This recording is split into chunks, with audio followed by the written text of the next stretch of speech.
Spilling red wine on a Russian arms dealer's shirt was the kind of mistake that ended careers, or lives. For Maggie Kowalski, it merely meant her first night at the most exclusive private club in Chicago had become a masterclass in how fast a person could apologize while simultaneously losing control of a full tray of crystal glasses. She was 26, 5'4", and built the way her grandmother had diplomatically described as sturdy enough to survive a hard winter. At 270 pounds, she had spent most of her adult life learning the geometry of small spaces, which corners to angle through, which bar stools to avoid, which co-workers would pretend not to notice when she squeezed past them in a narrow galley kitchen. She had been a waitress at a diner in Pilsen for 4 years before the diner closed. She had been a cashier at a grocery store for 8 months before the chain downsized. She had been a housekeeper at a mid-range hotel in the Loop for a year before a burst pipe on the 4th floor created enough budget cuts to eliminate her entire department. Maggie Kowalski had been many things, and most of them had ended the same way, her walking out of a building for the last time with a final paycheck and the particular brand of exhaustion that comes from working very hard for very little. The agency that placed her at Harlow and Black Private Social Club on Michigan Avenue had used the phrase upscale hospitality environment 3 times in the intake interview. What they had not used was the word criminal. What they had not mentioned was that the 3rd floor, accessible only by a private elevator requiring a biometric scan, hosted twice-weekly dinners attended by men whose net worth could be measured in warships. What they had absolutely not disclosed was that the club's silent majority owner was Nikolai Voss, silver, templed, glacially composed, and the undisputed head of the most sophisticated organized crime operation between Detroit and Denver. Maggie found out about the 3rd floor on her 2nd shift. Her first shift had gone the way most first shifts go when a person is terrified and trying very hard not to show it. She had dropped a bread basket. She had written down sparkling when the table said still. She had walked directly into a rolling service cart in the corridor behind the kitchen, finding a dozen carefully arranged amuse-bouches skidding across the polished concrete floor, while the sous chef watched with the expression of a man silently recalculating his life choices. She had righted herself, collected the fallen plates, and made it to the end of her shift without anyone firing her, which she counted as a victory. The 2nd shift was a Saturday. The 3rd floor was occupied. Andre, the floor manager, pulled her aside before service began.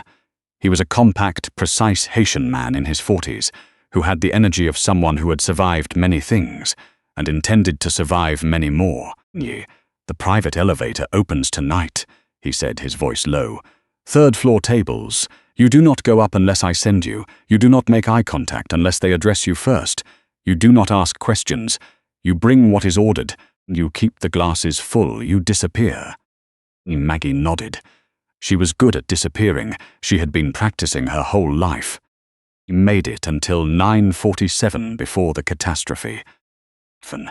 The private elevator opened with a soft chime, and a man in a dark suit stepped out carrying a tray that one of the 2nd-floor servers had apparently sent up without the proper placement cover, a tray that was, as Maggie immediately recognized, missing the stabilizing lip on the corner. She had noticed it earlier during setup and flagged it to nobody in particular, because she was new and had not yet earned the currency of being listened to. He was crossing the 3rd floor landing with a bottle of 2009 Burgundy when the server, ahead of her, caught the edge of the carpet runner, the tray tilted, and the entire arrangement of crystal water glasses began a slow, inevitable slide toward the shoulder of the man seated at the head of the long table. Maggie did not think. That was the problem, and also, as it would turn out, the solution.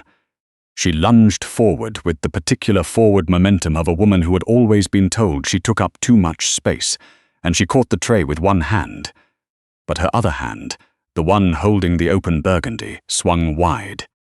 The wine arsed through the candlelit air like something out of a Renaissance painting and landed directly on the white dress shirt of the man at the head of the table.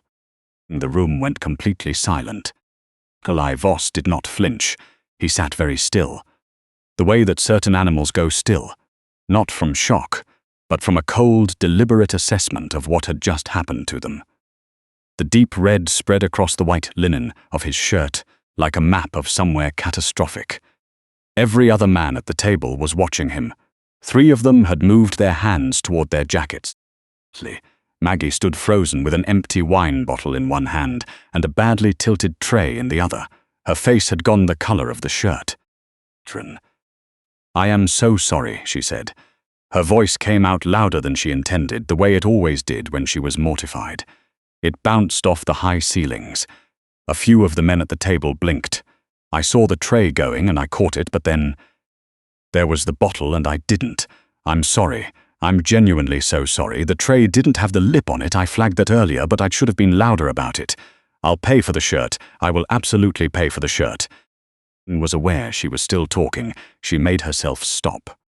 Nikolai Voss looked at her. He had eyes the color of deep Baltic water, pale blue and very cold and, if you were paying close enough attention, not entirely uninterested.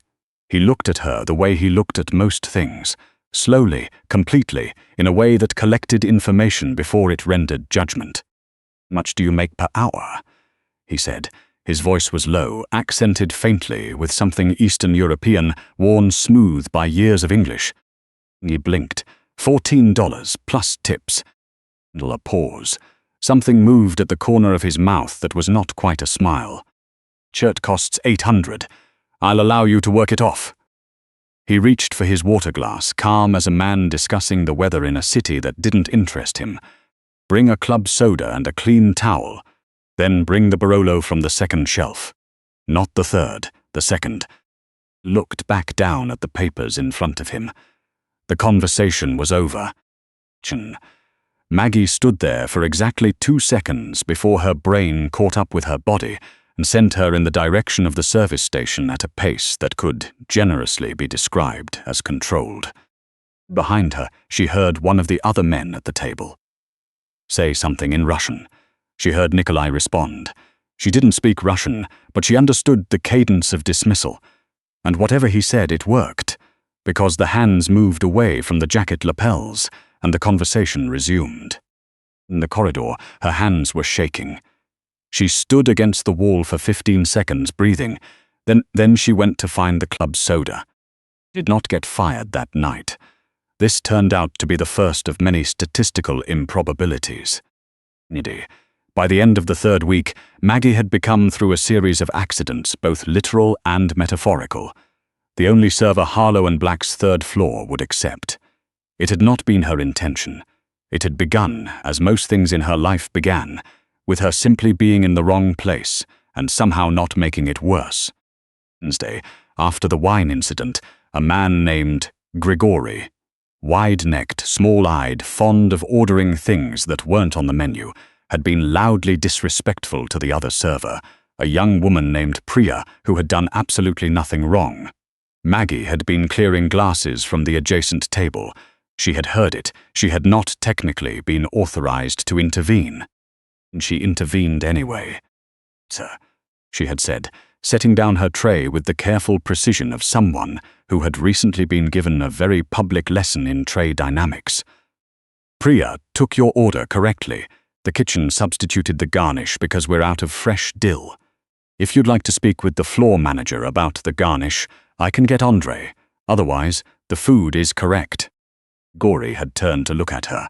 He had approximately 8 inches and 100 pounds on her, and he used them the way certain men did, leaning slightly forward, letting his size fill the space between them. Maggie did not step back. She had spent 26 years navigating spaces that weren't quite big enough for her.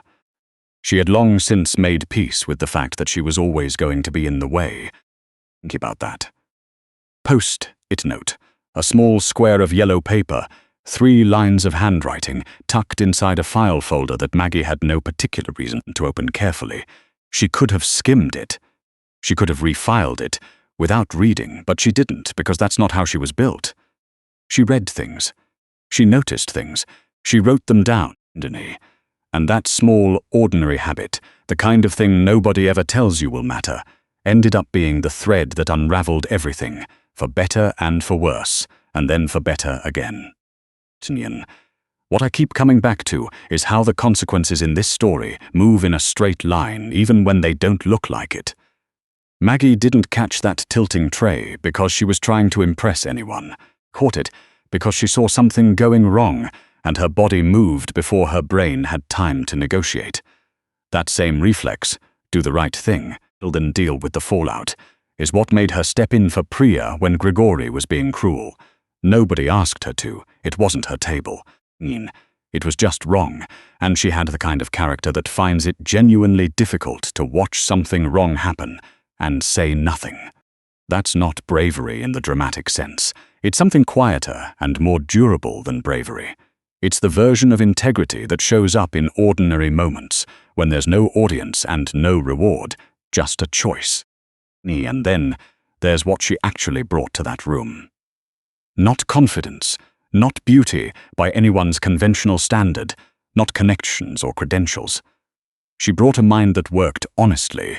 She looked at those shipping columns the way she looked at her own household budget, not with ambition, just with the flat practical intelligence of someone who had spent years making limited resources add up correctly. The $43,000 discrepancy didn't reveal itself to her because she was clever in some showy way.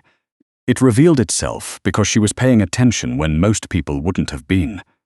Intelligence, I think, is less about processing speed and more about the willingness to actually look at what's in front of you, without deciding in advance what you're going to find. What nearly broke her was not the basement or the zip ties or Pavel's cold accounting of her value as a negotiating chip. What nearly broke her was the accumulated weight of the previous 26 years. Every job that ended, every room she'd learned to make herself smaller in, every moment she'd preemptively apologized for taking up space. The physical danger in that basement was real, but the older damage ran deeper, and what got her through it was not the knowledge that Nikolai was coming. It was the same thing that had gotten her through everything else. She kept going anyway. She kept being exactly herself anyway.